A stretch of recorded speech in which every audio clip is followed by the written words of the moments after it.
E aí, Rodrigo, a gente vai falar de Pearl Jam hoje, uma banda muito marcante aí nos anos 90, uma das únicas aí que se manteve em atividade e a única do grunge que se manteve em atividade sem parar por todos esses anos, lançando álbuns, alguns mais relevantes que os outros, e a gente vai comentar sobre esses álbuns. Você já está devidamente trajado com o uniforme, fez a sua lição de casa, e a gente vai começar com o álbum de estreia, que é uma pedrada, que é o Ten. Mas antes da gente falar sobre ele, eu quero que você fale um pouco do Pearl Jam, como que o Pearl Jam entrou aí na sua vida, como que você conheceu a banda.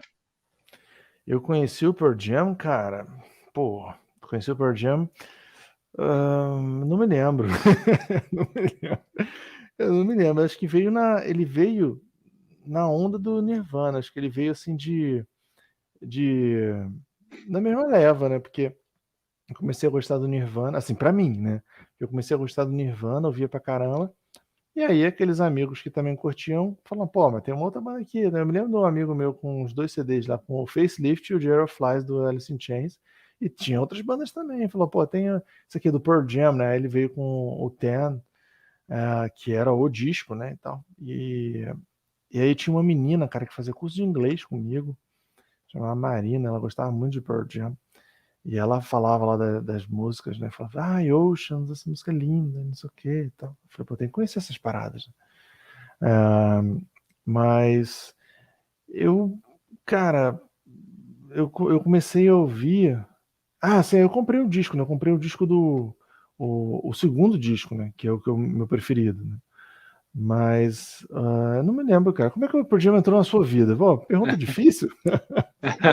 Fala aí, Bom, como é que entrou na sua? eu comecei pelo Nirvana também, foi a primeira banda, e eu lembro que eu ouvia muito falar de Pearl Jam, porque eles faziam muita comparação na época com o Creed. Você lembra quando o Creed estourou? E falavam que a É bem voz depois. do. Sim, sim, mas é na minha adolescência. E É. aí, o Creed, quando ele estourou, em 2001, mais ou menos, falavam que tinha uma banda que ele copiava muito a voz. Aí eu fui atrás e era o Pearl Jam. E no começo eu demorei para entender a sonoridade do Pearl Jam, porque eu esperava um outro Nirvana, sabe? Esperava aquele rock mais direto. Mas eu gostava muito do primeiro álbum, principalmente Jeremy e Alive, que eu acho que são os dois grandes hits do álbum, dois dos grandes hits do álbum.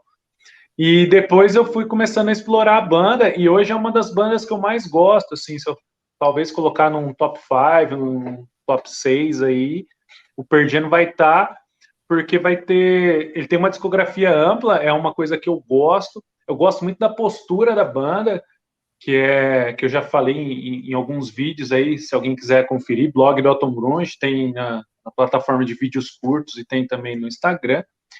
E eu falo sobre isso, que o Pearl Jam era uma das bandas mais rock and roll, justamente porque eles enfrentavam aquilo que eles não achavam certo. Eles não queriam mais fazer CD em acrílico, fizeram em papelão, mesmo que aquilo tirasse um pouco do lucro deles, eles não aumentaram o valor do disco por isso, brigaram com a Ticketmaster, porque eles queriam fazer o ingresso mais barato, a Ticketmaster queria jogar lá em cima, e aí eles começaram a fazer shows em casas pequenas ou menores, porque a Ticketmaster dominava o cenário dos grandes estádios e tal, e aí eles bancaram a briga durante muito tempo. Então, Pearl Jam é uma banda que eu aprendi a gostar mais velho, tanto pela sonoridade, que explora coisas bem diferentes do que eu estava acostumado, quanto pela postura de defender aquilo que eles acreditam e não até a última consequência. Isso eu acho muito legal. Além da voz marcante do Ed Vedder e da facilidade que a banda tem por passar por vários estilos e se manter muito bem. Eles são bons para fazer baladas, são bons para fazer música mais puxada para folk, são bons para fazer rock alternativo, são bons para fazer hard rock. E já posso começar falando do primeiro álbum? Deixa eu te perguntar uma parada. Esse lance aí de postura e tal, o fato deles resolverem não fazer mais videoclipe tem a ver com isso também? Foi uma questão de. Tem. Por que eles resolveram? É, tem duas histórias que são contadas. A primeira é que o Ed Vedder falava que o videoclipe tirava muito da imaginação, né? Que a música, quando você ouve, você cria uma imagem, você cria cenas, e o videoclipe deixava algo mais rotulado, né? Talvez como aquilo do livro e o filme do livro, sabe? Que acontece muito, da visão do diretor quanto ao... Então, essa é a primeira história, que ele falava que a música era mais importante. É até uma visão próxima do Humberto Gessinger, ele não gosta de videoclipe também, então eu acredito que alguns músicos dão essa importância para o áudio, principalmente se você cresceu ouvindo rádio, que é o caso deles. Eu acho que esse negócio do videoclipe não chamava tanta atenção. Essa é a primeira justificativa, talvez a maior, mas tem uma segunda, que é a repercussão negativa que o videoclipe de Jeremy causou, porque a ideia da banda na música Jeremy era causar um impacto. O Ed Vedder criou a música por duas pessoas, inspirado em duas pessoas. Primeiro, um cara que ele conheceu, que tinha o nome de Jeremy, e segundo, realmente um garoto que acabou fazendo o que o videoclipe fala, né? Acabou acabando com a própria vida na escola e tal. E ele ficou muito triste com a notícia, porque ele viu uma nota de jornal falando disso. Era uma nota de jornal muito curta, tipo, o Jeremy, tantos anos, morreu. Aí ele foi descobrir, foi mais a fundo e viu que tinha uma história por trás, e aí criou a música e criou o videoclipe. Porém, a ideia do videoclipe era o quê? Era alertar quem estava assistindo que estava acontecendo isso com os jovens, né? Talvez famílias desestruturadas, que no caso do Jeremy, na história do videoclipe, era um filho que tinha uma família que não ligava muito para ele, não tinha amigos e tal, e o videoclipe acabou sendo, não, vamos dizer assim, não sei se foi o videoclipe que ocasionou isso, mas depois do videoclipe e da música, surgiram outros casos de adolescentes fazendo a mesma coisa, e aí a banda ficou um pouco assustada com isso. A ideia era alertar para evitar, e acabou acontecendo outros. Então, eles ficaram 3 álbuns sem gravar videoclipes. Eles gravaram no primeiro e só foram gravar no 5º depois, que é o do The Evolution, do Yield. Caramba. Numa época que o videoclipe ajudava a impulsionar as vendas do álbum,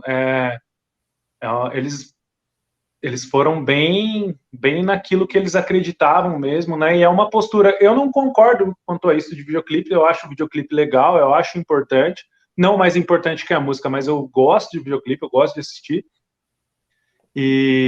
Mas acima de tudo, o que eu gosto no Pearl Jam é o que eles fazem, aquilo que eles acreditam, independente do que o público quer, o que a gravadora quer, que a crítica fala. E isso faz com que você crie um público que gosta muito de você, né? Quem não gosta, não gosta, mas quem gosta, que é quem te mantém no frigir dos ovos, vamos dizer assim, quem te mantém, quem compra os seus ingressos, quem compra os seus produtos, é o seu público fiel, e o Pearl Jam sabe fazer isso muito bem. Legal, pode crer. Pô, obrigado aí por essa explicação.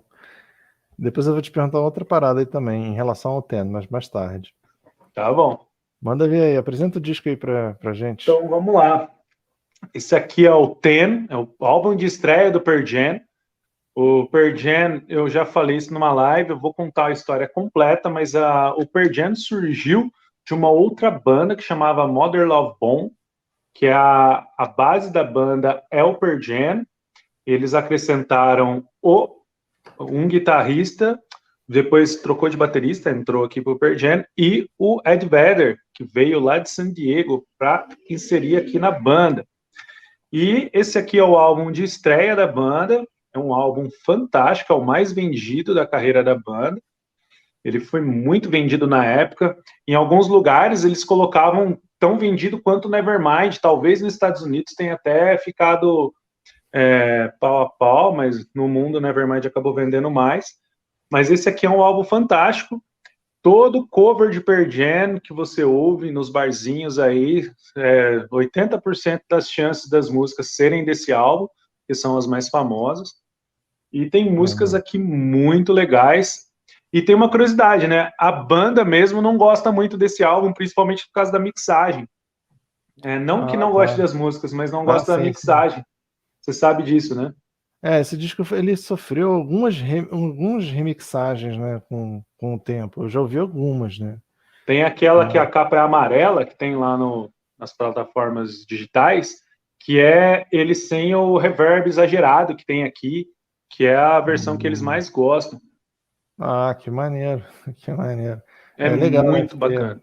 viu? Por isso tem que manter a master e as pistas abertas para conseguir depois mexer, se for preciso. E o que você mais gosta aí desse álbum, cara? Cara, é uma música que eu gosto dos clássicos, né? Alive, Black, Jeremy, Even Flow, acho que são as quatro mais famosas, cada um pela sua peculiaridade. A Live, eu gosto muito do solo final dela, é uma música que não são todas as músicas que colocam solo de guitarra no final, né? As que colocam eu Uhum. acho muito legal. É uma música que tem uma boa cadência, ela começa devagar e vai crescendo. Tem uma história bem interessante e de parte verídica, né? O Ed Vedder conta aí que ele descobriu quem era o pai dele apenas na adolescência. Ele fala que a música não fala sobre ele contou sobre um personagem, mas esse personagem se parece muito com ele, então acho que tem muito dele na música. A Jeremy, que é a que eu comentei do videoclipe, também é uma música com uma mensagem muito interessante, tem uma letra muito pesada e conta uma história muito legal. A Black, que é uma das primeiras que ele compôs, a banda mandou para ele 3 músicas aí instrumentais para ele colocar voz, colocar uma letra e devolver para eles fazerem o teste. E uma das músicas que estava lá era Black, que ele contou sobre uma namorada de infância. Eu descobri isso há pouco tempo. Ele, no meio desse turbilhão de emoções que ele teve aí ao descobrir sobre o pai, ele também tinha uma namoradinha, assim, de adolescência, e ela acabou terminando com ele. E isso arrasou ele na época, ele demorou muito tempo para se recompor, ele foi morar sozinho, ele se emancipou por causa da história do pai e tal. E aí ele criou a música falando dessa moça. Eu escrevi um texto uns anos atrás falando sobre. Então ela tem uma letra bem legal. A Even Flow é uma crítica social bem pesada, bem interessante, que fala sobre a história dela é que o Ed Vedder conheceu um morador de rua que ficava sempre no mesmo lugar. Aí depois, numa época, ele foi atrás desse cara, não estava mais lá. Aí depois ele descobriu que o cara havia falecido. Então é uma história bem legal. E tem uma música que é a que eu mais gosto hoje em dia do álbum, que não é das mais famosas, mas que eu acredito que quem conheça muito Pearl Jam gosta muito dela, que é o Why Go. Eu acho essa música fantástica. É mais uma dessas músicas que ele fala dele mesmo, né? Que ele fica se questionando por que eu devo ir para casa, né? Sabendo de toda aquela história. Então, quem não Uhum. sabe a história do Ed Vedder, a mãe dele casou com um outro cara quando ele ainda era uma criança, porque o pai dele havia se separado da mãe dele e esse cara não era muito bom nem para a mãe dele nem para ele. Só que o Ed Vedder cresceu achando que era o pai, ele nunca foi avisado que não era o seu pai. E quando ele descobriu que não era, ele virou para a mãe, poxa, né? Por que você não falou antes? Porque quando ela falou, o pai dele já tinha morrido. Ele chegou a conhecer, mas ele não sabia que era o pai, né? Então ele conheceu um cara achando que era apenas um amigo da família. Então ele ficou para ele, né, sem casa, ele ficou sem lugar para voltar. Então a questão é, por que eu devo ir para casa?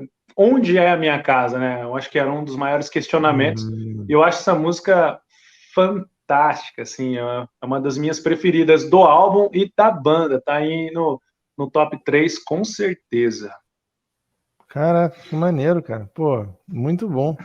Eu gosto muito do Pearl Jam, mas eu não conheço muitas histórias. Eu sei a história do Jeremy, porque você me contou, e a do Live eu já conhecia, porque acho que é a história mais conhecida, né, desse álbum é da letra de Live. Mas acho legal que você cita assim, eu gosto muito dessa música, e você já mergulha na letra, você já linka com o sentido da letra. É muito maneiro isso, né? Muitas vezes a gente gosta de. O Metallica, quando fez um disco de cover, eles falaram: a gente gravou, escolheu o repertório assim. Algumas músicas são pelo sentido, pela letra e tal, outras pela música, outras sei lá por quê. Então é isso, cara. Né? Você mencionou o Why Go Home, o Why Go, né? Porque era E aí você já colocou assim o sentido da música. Eu gosto muito dessa música também, e eu ia falar assim que ela também já é uma das músicas que eu mais gosto atualmente, né? Quando você falou assim, isso eu pensei, será que ela vai falar do I Go? Eu falei, pô, você falou, eu achei muito legal, porque é uma das que eu mais gosto também, atualmente, mas não foi uma das primeiras que eu gostei. Mas assim, mais pela música, sabe? Não pelo sentido, porque eu não conhecia o sentido, né? A primeira música que eu gostei desse álbum, eu acho que foi Even Flow, né? Even Flow, pô, muito boa. E Alive, né? A Live eu demorei um pouco mais para gostar, porque a música demorava para engrenar. E quando eu comecei a ouvir a rock e tal, eu queria uma coisa mais direta, né? Uma coisa assim, mais, pô, vamos lá, resolve aí. E o Alive demora e tal. E aí, esse lance de botar o solo no final dá uma sensação de que, tipo, ó, a gente acabou, mas não avisaram, né, o guitarrista. E fica assim, mas quem gosta muito de música e gosta de uma banda, tem o Aerosmith fez isso num dos maiores hits dele, né, que é a Walk This Way, né? A música tem lá, termina, né, o refrão, o último refrão, e fica lá, tipo, quase um minuto, né, de solo lá do Joe Perry. Mas o Pearl Jam supera, acho que são quase 2 minutos, né, de solo de guitarra. E é um solo bem que parece contar uma história, cara. Não é um solo assim à toa, né? Não é um improviso. O cara vai andando, você sente ele andando. Tem uma cadência, cara. Esse solo é muito bom por causa disso, cara. É muito bom. Porque ele conta uma história. A música não. Quer dizer, a letra acabou, né? A melodia de voz acabou, mas a guitarra ainda tá contando história. É muito bom por causa disso. Essa música é muito boa, né? Alive. Uma música que eu demorei a gostar também foi Black, que é uma música que todo mundo falava e tal, mas eu não entendia, porque a parte que eu achava mais impactante, mais assim, forte, né, na melodia, vinha depois, aquele começo, né, porque a música ela tem uma modulação, né, ela começa em tom maior, né, é Mi maior essa música, aí depois ela fica menor, e é na parte que ela dá uma tensionada maior, né? E aí eu não vi assim, não. Por que as pessoas acham tão legal? Eu achava uma música meio simples, né? Mas depois eu ouvi, e a música passou a ser uma das minhas preferidas, né? Outra música que já foi minha preferida, não é mais, é Porch, né? Que ela, por quê? Porque ela começa direto, né? What's the fucking this world? Então ela já começava direto, né? Então eu achava maneira, assim.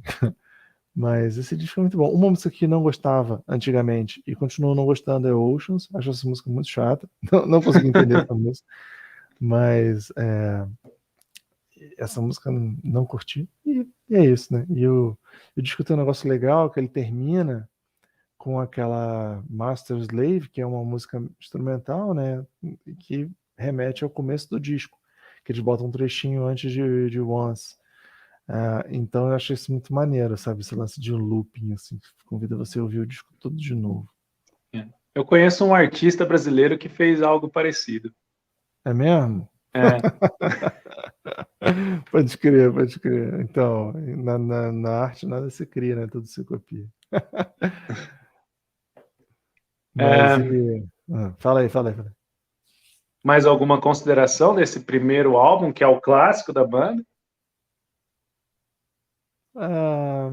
Não, só histórias assim, tipo, me lembro de que a galera tocava, tinha um sarau, né, perto da minha casa, numa escola chamada, era o Colégio Teresiano, e tinha um sarau muito famoso lá. E eu me lembro que um amigo meu morava ali do lado e falou, pô, eu vi o pessoal tocando, as bandas tocaram Pearl Jam, né, e era muito maneiro. Você falou, pô, os caras tocaram Pearl Jam, os caras mandaram bem pra caramba, né, porque Pearl Jam era uma banda que tava super em alta na época, eles mandaram Alive, Even Flow e tal. Eu falei, cara, maneiro. Uns anos depois eu cheguei a tocar nesse sarau e foi muito maneiro. Nossa, né? que legal. Eu até toquei uma do Pearl Jam, que na verdade não era do Pearl Jam, que era a Last Kiss. Last Kiss. Mas a gente tocou nesse sarau aí, que era... Porque eu toquei anos depois, né? Toquei em 99 e essa música estava em alta em 99. Né? O que o meu amigo ouviu, a gente era criança ainda, foi em 92, 93 e tal, eles tocaram as músicas do tempo. Próximo disco. Próximo disco é o Versus. É o segundo álbum. Ele tem uma capa com uma lhama aqui. Ele é bem icônico, né? E ele é totalmente diferente do Ten, tanto na capa, no estilo, né, de não aparecer o nome da banda aqui de primeira, como na sonoridade. E eu fiz um vídeo no blog do Elton Grunge falando aí o motivo sobre por que o Pearl Jam teria mudado a sua sonoridade. E tem uma suspeita de que foi pela crítica de Kurt Cobain, porque a banda soava bem visceral nos ensaios, assim, e o Kurt Cobain conhecia a Mother Love Bone, né, que era uma banda ali da cena, e aí o Pearl Jam lançou um álbum cheio de hits, assim, um álbum que, segundo ele, era como se fosse muito comercial, e aí o Pearl Jam, né, só uma teoria, não é algo comprovado, teria mudado a sua sonoridade para provar que eles ainda sabiam fazer aquele som mais underground, e aí fizeram um álbum totalmente diferente, bem mais cru, bem mais direto, né? Não tem esses trabalhos de guitarra de solos homéricos, como tem lá no Ten, mas esse aqui é um álbum bem legal, e a curiosidade na minha vida é que eu demorei para gostar desse álbum. A primeira vez que eu ouvi, talvez eu esperasse aí um Ten 2, algo assim, e eu não gostei. Eu ouvi, eu falei, nossa, que álbum ruim, né? E eu ouvi só quando eu comprei. Eu não peguei para ouvir nas plataformas ou no YouTube. Eu peguei e eu comprei ele e ouvi e não gostei. E hoje ele também é um dos meus preferidos, né? Isso é muito engraçado. Tá no top 3 aí, com certeza. E é um álbum muito legal. Já vou começar falando da música da primeira, que é Go, que é uma música fantástica, uma construção muito bem bolada, uma música que começa como se já tivesse ligado o rádio, a música já tivesse na metade, que já está com a bateria ali, aí entra o baixo, parece que eles estão no começo de um ensaio, como se eles estivessem fazendo uma jam sessions ali, fazendo uns barulhinhos para começar. Aí na hora que a música começa, o Ed Vedder vai cantando meio que sussurrando ali, e na hora que a música entra de vez mesmo, aquela batida de bateria junto com a guitarra fazendo o riff dela para preparação para o refrão, ela é fantástica, é uma música muito boa, gosto demais dela. A Animal, que já é a segunda, é muito boa também, é pesada, tem uma melodia muito marcante. Se você ouve ela, você lembra da banda na hora. E para encerrar assim a trinca, a terceira já é Daughter, que é uma baladinha mais acústica, que é fantástica também. A voz do Ed Vedder para essas baladas eu acho que é muito marcante. Por isso que Black certamente mexe com muita gente, músicas de outros álbuns que a gente ainda vai comentar hoje. Mas a Daughter, ela tem uma pegada fantástica. E são as três músicas que eu mais gosto do álbum, assim, sem dúvida. Tem também uma que eu gosto muito, mas Go Animal Daughter. Eu não vou achar aqui. A Rats, achei. Rats é uma outra que eu acho muito legal. É muito legal. Eu não consigo ver número, né? Porque eles fizeram o álbum e não colocaram os números, ele coloca só. Mas eu via no display lá do DVD, do CD player. Sim. Aí eu sabia as músicas que eu gostava. E ela é muito legal.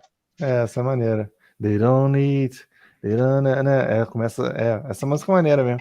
Eu gosto. Esse é o meu disco preferido do Pearl Jam, assim. Era naquela época e é até hoje. Esse disco, ele foi muito marcante para mim, né? Porque, como eu falei, eu conheci o Ten mais a fundo depois, né? Eu fui conhecer o Ten mais a fundo mais tarde. Então eu ouvi o primeiro disco que eu comprei foi esse, foi o Versus. E ele não tinha, né, na capa, não tinha nada que indicava que era do Pearl Jam, sabe? Depois alguém chegou e teve ideia esdrúxula de colocar um adesivo lá, uma coisa assim, sabe? Colaram na caixa, aí teve algumas edições que era impresso já, um negócio escrito Pearl Jam, mas, sabe, isso, pô, ainda bem que eu não tenho essas paradas. Você falou da capa que é diferente, uma coisa que me incomodava no Ten era o fato de que eu sabia que aquela capa era uma parte de um pôster, e a minha versão, né, o disco que eu tinha, não tinha pôster, porque era uma versão nacional, sabe? Eu já tinha visto gente que tinha uma versão gringa, né, que, pô, se desdobrava toda e ficava aquele pôster enorme dos caras batendo a mão lá em cima. E não. Aí o Versus ele tem um encarte que é um folhetinho e tal. O seu também é, né? Então, eu tenho 3 discos. Eu tinha, né? Porque um eu devolvi. Um era de um amigo meu que ficou na minha casa um tempão, eu devolvi. Mas eu tenho mais ainda 2 discos do Pearl Jam aqui, do Ten, né? Ten. Mas o Versus eu tenho ainda o original, o mesmo que eu tinha lá desde o começo, que eu comprei naquela época, em 93, sabe? Foi um dos primeiros CDs que eu comprei na vida. E, e eu ouvi ele de cabo a rabo, né? Porque um fenômeno que acontecia naquela época era que, como você não tinha muitas opções, o CD que você comprava, você, né, usava ele ao máximo. Eu ouvi ele todo, né? Os discos que eu via lá eram o Duke, do Green Day, o Smash, do Offspring, aí tinha outros tipos de música, tinha o Keep the Faith, do Bon Jovi, aí tinha a trilha sonora dos Volta pro Futuro, que eu já falei algumas vezes aqui no canal. Mas esse do Pearl Jam era um, cara, que eu tinha e eu vi ele inteiro e eu gostava muito. A primeira música é aquela porrada, né? Tipo, ele começa com tum, tum, tum, tum, né? Aí depois pá, pá, pá, não, pá, pá, pá, não. Caraca, isso daí você já sacudia você, né? Você fala, caraca. E era isso que eu queria, né, naquela idade, né? Quando eu comecei a ouvir o Pearl Jam com 12 anos, sei lá. Eu queria isso, né? Uma coisa enérgica. E aí depois vinha Animal. Animal tem uma coisa interessante que eles falam, né? 1, 2, 3, 4, 5 against 1, 5, 5, 5 against 1, é 5 contra 1. E até embaixo do tray, se você tirar o disco, né? O disco laranja que você tem aí, você vai ver uma mão escrito against 1, né? Os 4 seriam os dedos, né? Against 1. Aí a história para isso não tem nada a ver com 5 contra 1 mesmo, né? Que alguém pode ter pensado, mas seria em relação a, não sei se era um empresário ou alguém assim da indústria musical que eles tinham tretado, e aí os 5 eram os caras do Pearl Jam, né? Eram os músicos contra esse cara. Daí quem era e a história a fundo, eu não sei contar aqui agora, né? Ainda bem, porque senão a gente fica a noite toda aqui, mas eu sei que vou fazer uma pesquisa e de repente a gente até faz uma história dessa música aí. Então, aí desse disco, eu tenho uma música preferida nesse disco, cara, e a primeira música preferida desse disco era Blood, porque ela é muito porrada, né? E ela que é... Aí depois tem uma parte mais que dá uma suavizada, fica aquela guitarra com o wah e o Ed Vedder gritando assim, estourando a voz, né? Spin me run, run me over, né? Pô, muito demais, cara. E eu ficava arrepiado vendo essa parada. Então essa Blood foi a primeira música que eu gostei pra caramba. Era a minha primeira preferida, que é a 7ª faixa desse CD. Aí depois passou a ser Rearview Mirror, né? Que é a 8ª, que é a minha preferida até hoje, né? Rearview Mirror é demais, é o espelho retrovisor. E aí não tinha clipe essa música, mas eles chegaram a tocar acho que no Saturday Night Live ou em algum lugar, e ficou gravado isso, né? E aí eles passavam isso na MTV. Na MTV passava direto essa versão ao vivo, né? De Rearview Mirror. Rearview Mirror. Difícil falar o nome dessa parada, né? Pearl Jam é difícil falar, Rearview Mirror. Difícil pra caramba. E eu adorava essa música, adoro até hoje. Principalmente na parte que depois que dá aquela parada, né? E não tem solo, como você falou. Era a parte que seria um solo, aí fica aquela ambiência e tal. E é muito viagem aquilo, difícil de reproduzir, né? Ao vivo e tal. E depois de volta, Soft Things, né? Soft Things clearer once you... Né? Aí, daquela parte, cara, putz, eu ficava arrepiado ouvindo essa parada. Então, Rearview Mirror, pra mim, é a música mais maneira. E tem outra música também, que é muito boa nesse álbum, cara, que tem várias, né? Tem um monte, cara. Tem várias músicas legais. Tem uma coisa diferente também desse álbum pro primeiro, né? É que eu achava estranho que o primeiro disco todo, ele tinha você vê a contracapa, mostra a contracapa aí do Ten. Você vê o nome das músicas numa coluna, né? Tem lá os nomes tudo pequenininho. Once, Even Flow, Alive, I Go, Black, Jeremy, Ocean, Sport, né? Garden, Deep, Release, todos uma coisa só, né? Uma palavrinha ou duas no máximo, palavras curtas, tipo I Go, né? E aí vem o versus e quebra essa cadência, né? Tem Go, aí depois tem Animal, aí depois tem Daughter, aí depois tem uma música, lá, acho que é a quinta música, a quarta música, que é Elderly Woman Behind the Counter in a Small Town, né? A mulher idosa atrás do balcão numa cidade pequena, né? Então uma música com nome grande, aí tem Rats, aí tem River Mirror, aí tem, eu acho que fica mais cadenciado, sabe? Mas a música que eu ia falar que eu acho muito legal também, que merece atenção, é Indifference, que é a música que fecha o disco. Essa música é linda demais, cara. Pô, essa música é maravilhosa. Eu sempre achei essa música fascinante. Na época eu não entendia muito como é que ela funcionava assim em termos de musicais, né, instrumentos e tal. Depois que eu comecei a ter mais, viver mais música, né, eu comecei a entender que tinha a música era calcada no baixo, né, que faz tum, tum, tum, sabe, aquele tum, tum, tum, tum, tum, tum. E aí fica nesse baixo, aí tem um órgão que faz a cama da música que é linda, aí tem a bateria só fazendo uns enfeites e a guitarra mesmo, né, de vez em quando pontua com alguma coisa, com aquele pam, pam, pam, pam, pam, pam. E a voz do Ed Vedder vai crescendo na música, né? Na primeira estrofe ele canta, né? I would like to match this morning, so I won't be alone. Aí depois no segundo verso, né? Ele já cresce e no último ele já fala, né? I will scream my lungs out, né? Eu vou gritar os meus pulmões para fora até eu preencher esse quarto. Cara, é demais isso. Eu acho, fantástico.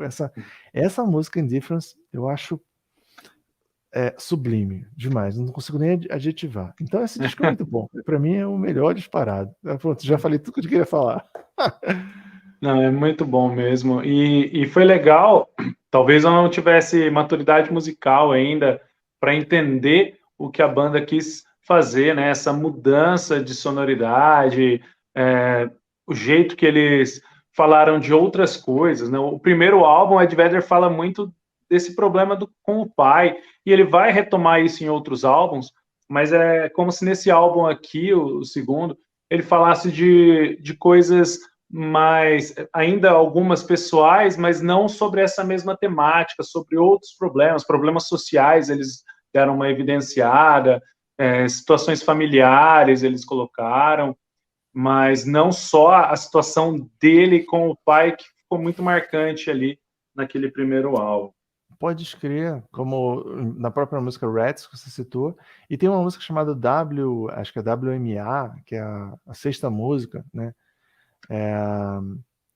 Essa música, ela tem, cara, ouve essa música no fone, porque uma coisa que me impressionou nessa música foi que um amigo meu falou, cada vez que eu ouço eu descubro uma coisa diferente, né? E ela é muito viagem, essa música, ela, sabe, ela é meio tribal, tem uma bateria meio tribal, umas vozes assim que vêm daqui, vêm dali. Essa música é muito louca, cara, muito maneira. E, pô, outra música também que é bem legal é Leash, né? Drop the Leash, Drop the Leash. Pô, muito bom. Esse disco é fantástico, cara. Esse disco é bom demais. Esse disco é bom demais. Os caras estavam inspirados. Né, com certeza. É um álbum muito bom mesmo. E aí, mantendo a linha dos álbuns bons, o trabalho gráfico melhor que eu já vi em CD é esse, sem dúvida.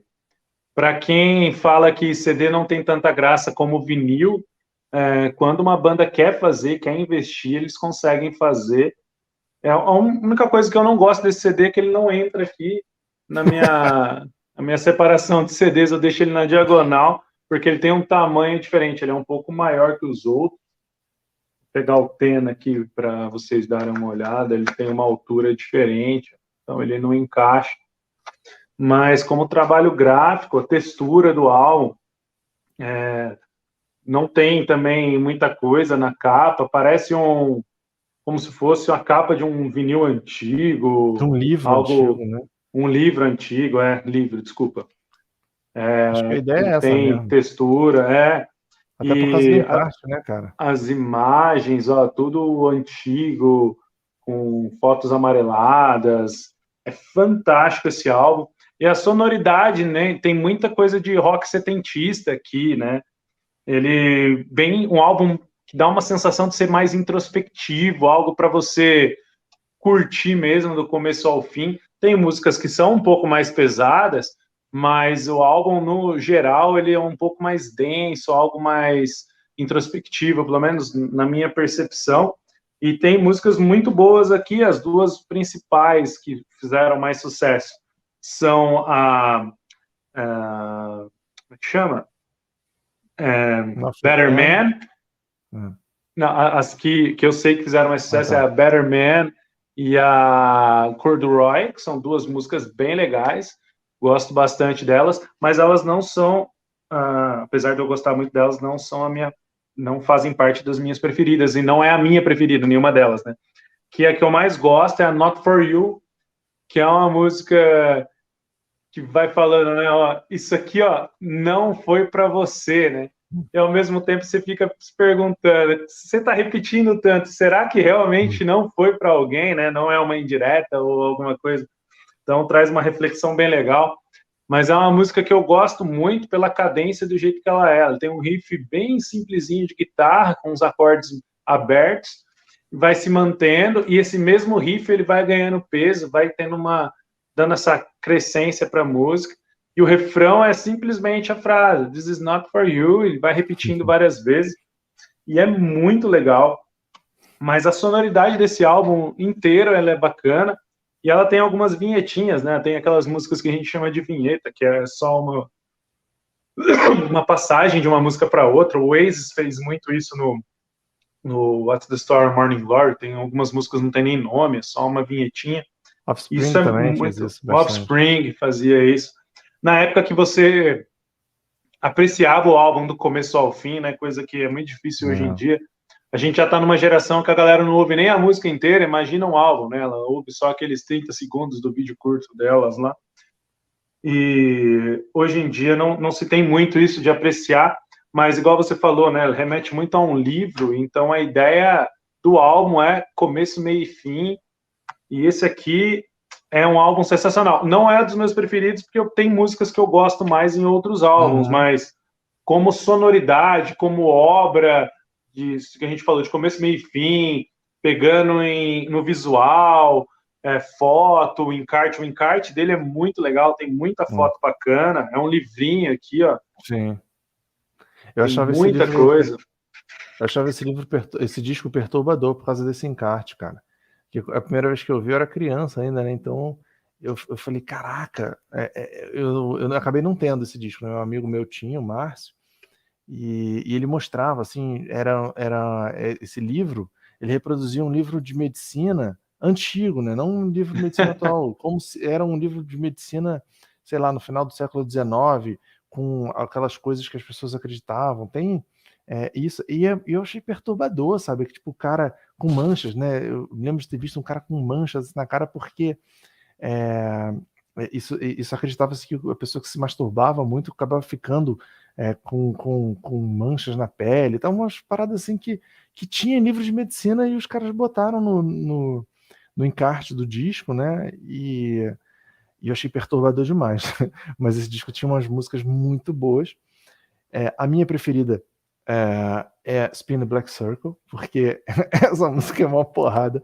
E eu, né, quando eu ouvi esse disco pela primeira vez, era isso que eu tava procurando, né? Eu falei assim, eu quero do Pearl Jam, o que eu espero do Pearl Jam é isso, né? Pô, arregaçando, chegar arregaçando. Então, spin the Black Circle, pô, e eu achava muito maneiro isso daí. Eu achava, essa música era a que eu achava mais legal. Mas uma música que eu gostava muito, que não tem nesse disco, eu ficava achando que era desse disco, por algum motivo eu achava que era desse disco, eu peguei o disco do emprestado, ouvi o disco inteiro e não achei a música. É uma música chamada, acho que é Living Here, que é um cover do The Who. Eu acho que é isso, cara. Uma música que é I'm sick and tired, né, of living here. O cara falava isso e nunca mais consegui ouvir a música. Eu ouvi algumas vezes e o Pearl Jam tinha lançado esse disco. Eu falei assim, deve ser desse último disco, mas eles devem ter, essa música deve ter saído como um single ou alguma coisa assim. Então, que nem o Last Kiss e tal, não era de disco nenhum, afinal. E eu nunca consegui achar essa música naquela época, né? Porque ela tinha um riffzinho de guitarra que eu achava maneiríssimo. mas não tinha. Então esse disco também teve essa frustração para mim, né? O Vitalogy teve essa frustração de eu não conseguir achar a música que eu queria lá. E é isso, para mim de Vitalogy tá bom. Próximo aí que a gente tá... E o próximo é o ponto baixo aqui do nosso vídeo. Eu prometo que eu vou ouvir mais vezes para tentar encontrar algo que eu goste no álbum, que é o No Code. No momento eu tenho ele mais por colecionador mesmo, porque pelo fato de querer ter todos os álbuns, mas dele eu não gosto nem da capa, eu acho uma capa que não tem nada a bizarra ver demais. com o que a banda estava fazendo. O álbum é um álbum meio sem sal, sem açúcar, assim. Coloca para ouvir, não tem nada que me impacte de forma alguma, então eu não tenho muito a agregar sobre esse álbum. A única coisa boa dele, assim, é que depois dele a banda voltou a fazer trabalhos legais, assim, na minha opinião. Muito bom.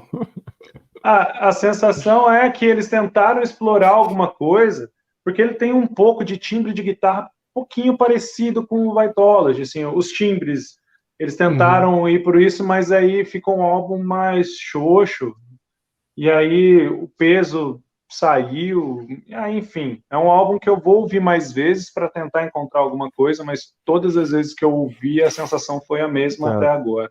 Tá ouvindo esse álbum desde esse é de 96, né? Eu comprei esse álbum lá nessa época, né? Porque, eu não me lembro porquê, mas era no disco novo do Pearl Jam, eu já não tinha o Vitalogy, eu falei, vou comprar esse No Code.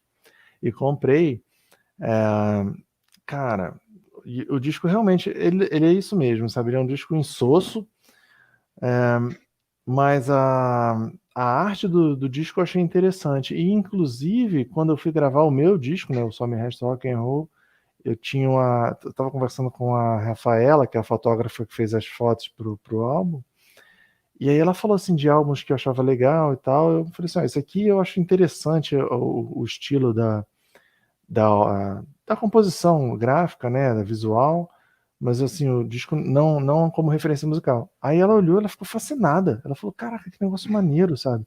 Porque tem aqueles encartes que são várias fotos como se fosse Polaroid, né? Que você encaixa ali. São várias Polaroids de um lado com fotos bizarras, né? Algumas bem perturbadoras, e do outro lado a letra da música, né? É como se fosse numa máquina de escrever. Mas esse disco tem duas músicas que eu destacaria, cara. A primeira é Smile, né? Acho que é Smile o nome da música. É Smile? É aquela Don't you make it smile, né? Don't it make it smile, né? E no refrão fala I miss you already. Essa música, ela tocou na rádio e tal, e por causa disso, ou porque era o hit do disco, sei lá, ou uma tentativa de hit, né? Nem o Pearl Jam que deve ter escolhido, deve ter sido a gravadora. Vamos botar uma aí para ser música de trabalho. E eles botaram Smile. Mas essa música, ela me lembra aquela época, né? Eu me lembro, quando eu ouço essa música, eu volto lá para 1996, eu na escola, estudando, né, na mesa, ouvindo as músicas que tocavam e tal, e num apartamento que eu morei na época, lá na Gávea. Então me volta muito isso, sabe, quando eu escuto essa música. Então, para mim, essa música tem uma carga emocional interessante. E a outra música que eu destaco é Looking, né?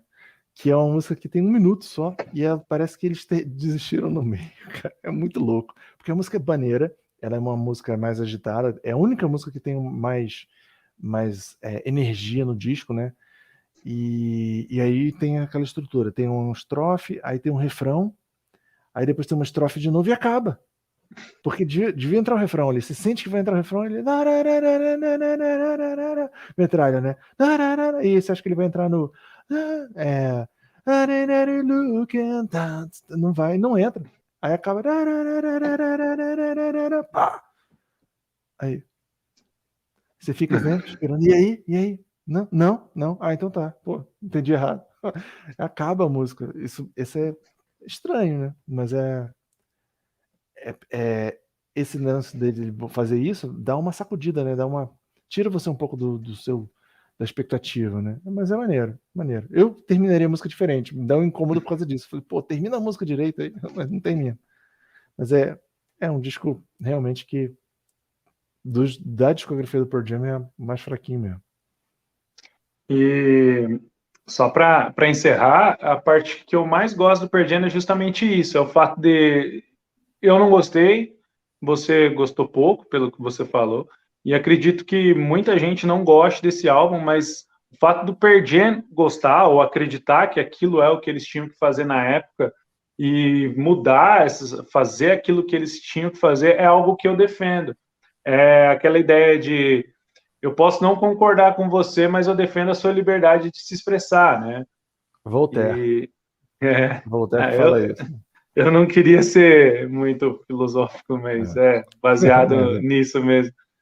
E eu gosto muito disso, que o Pearl Jam tem, e as atitudes deles têm a ver com isso. Eles não ligam se o público acha A ou B, desde que eles achem outra coisa, né? Eu já comentei em outros vídeos também, se a gente for a 2 shows do Pearl Jam em dias seguidos, a gente vai ver repertórios totalmente diferentes, que eles mudam, e eles não têm um show fixo. Ah, estamos na turnê X, a gente vai tocar essas músicas nessa ordem, desse jeito. Não, eles tocam de um jeito num dia, tocam outro no outro, e segue. E o público já está acostumado com isso, já está acostumado com o jeito deles. Eles fazem alguns covers, aí tem show que eles não tocam algum clássico. É claro que, né, como é uma banda com vários clássicos, eles podem abrir mão de um que vai ter outros para compensar. Então não é algo, não é banda de 1 ou 2 hits, né?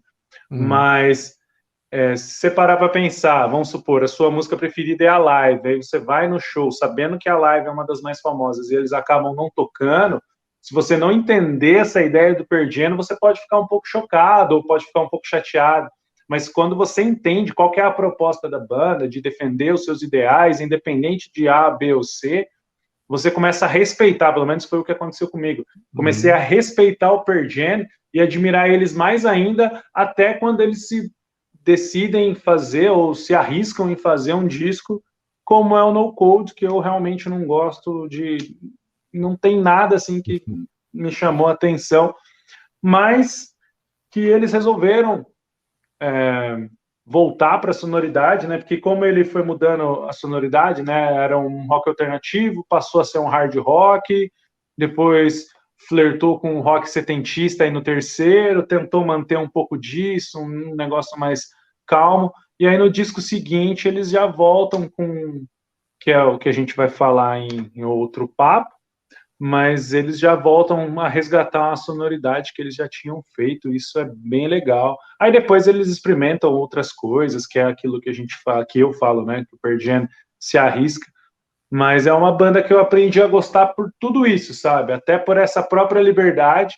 E bandas geralmente que têm muito tempo de carreira, eles acabam, né, flertando com sons diferentes, eles acabam querendo mostrar um outro lado. E eu acho isso legal, às vezes funciona muito bem, às vezes não funciona tanto, mas eu acho que é sempre positivo de alguma forma, nem que for só como experiência. Pode crer, pode crer. Então demorou. Então com isso a gente encerra aqui, né? A primeira parte da discografia do Pearl Jam, que a gente vai debater no nosso recôndito Boteco Online. Eu daqui, o Elon dali. E a gente vai trazer no próximo encontro aqui, na nossa próxima quarta-feira, os outros discos, né, Elton? Vai trazer Isso. a partir Eles estão aqui. Então, o Elton tem todos, eu tenho alguns, né?